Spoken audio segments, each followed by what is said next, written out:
The Absolutely True Diary of a Part-Time Indian by Sherman Alexie. Chapter 11. Halloween. At school today, I went dressed as a homeless dude. It was a pretty easy costume for me. There's not much difference between my good and bad clothes, so I pretty much look half homeless anyway. And Penelope went dressed as a homeless woman. Of course, she was the most beautiful homeless woman who ever lived. We made a cute couple. Of course, we weren't a couple at all, but I still found the need to comment on our common taste. "Hey," I said, "we have the same costume." I thought she was just going to sniff at me again, but she almost smiled. "You have a good costume," Penelope said. "You look really homeless." "Thank you," I said. "You look really cute." "I'm not trying to be cute," she said. "I'm wearing this to protest the treatment of homeless people in this country. I'm going to ask for only spare change tonight instead of candy, and I'm going to give it all to the homeless." I didn't understand how wearing a Halloween costume could become a political statement, but I admired her commitment. I wanted her to admire my commitment, too, so I lied. "Well," I said, "I'm wearing this to protest the treatment of homeless Native Americans in this country." "Oh," she said, "I guess that's pretty cool." "Yeah, that spare change thing is a good idea. I think I might do that too." Of course, after school, I'd be trick-or-treating on the res, so I wouldn't collect as much spare change as Penelope would in Reardon. "Hey," I said, "why don't we pool our money tomorrow and send it together? We'd be able to give twice as much." Penelope stared at me. She studied me. I think she was trying to figure out if I was serious. "Are you for real?" she asked. "Yes," I said. "Well, okay," she said. "It's a deal." Cool, I said. So, later that night, I went out trick-or-treating on the res. It was a pretty stupid idea, I guess. I was probably too old to be trick-or-treating, even if I was asking for spare change for the homeless. Oh, plenty of people were happy to give me spare change.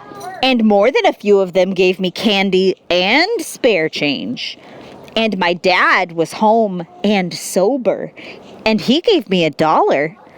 He was almost always home and sober and generous on Halloween. A few folks, especially the grandmothers, thought I was a brave little dude for going to a white school.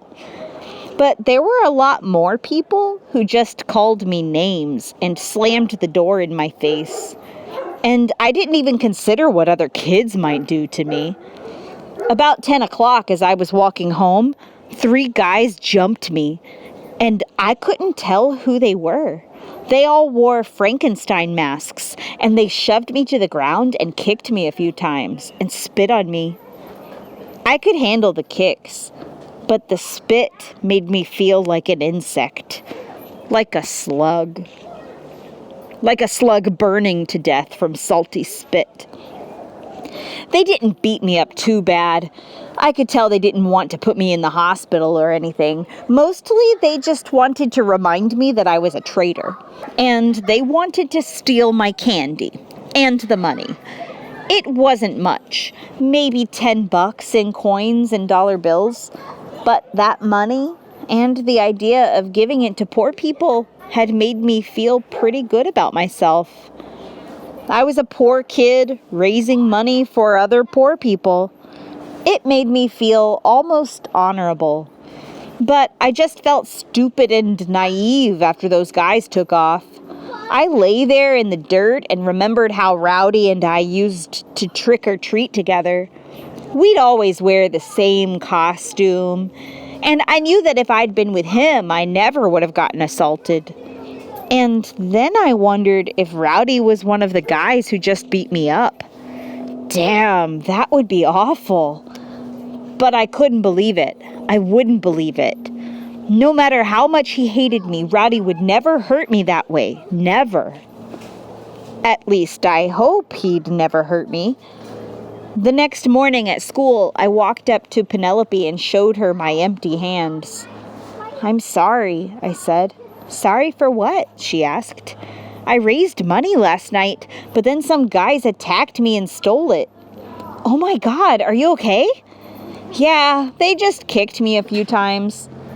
"Oh my God, where did they kick you?" I lifted up my shirt and showed her the bruises on my belly and ribs and back. "That's terrible. Did you see a doctor?" "Oh, they're not so bad," I said. "That one looks like it really hurts," she said, and touched a fingertip to the huge purple bruise on my back. I almost fainted. Her touch felt so good. "I'm sorry they did that to you," she said. "I'll still put your name on the money when I send it." "Wow," I said. "That's really cool. Thank you." "You're welcome," she said, and walked away. I was just going to let her go, but I had to say something memorable, something huge. "Hey," I called after her. "What?" she asked. "It feels good, doesn't it?" "What feels good?" "It feels good to help people, doesn't it?" I asked. "Yes," she said. "Yes, it does." She smiled. Of course, after that little moment, I thought that Penelope and I would become closer.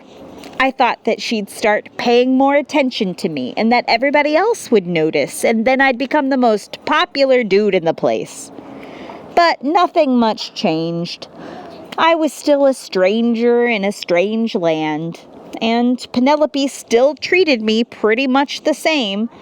She didn't really say much to me, and I didn't really say much to her. I wanted to ask Rowdy for his advice. "Hey, buddy," I would have said, "how do I make a beautiful white girl fall in love with me?" "Well, buddy," he would have said, "the first thing you have to do is change the way you look, the way you talk, and the way you walk. And then she'll think you're her frickin' Prince Charming."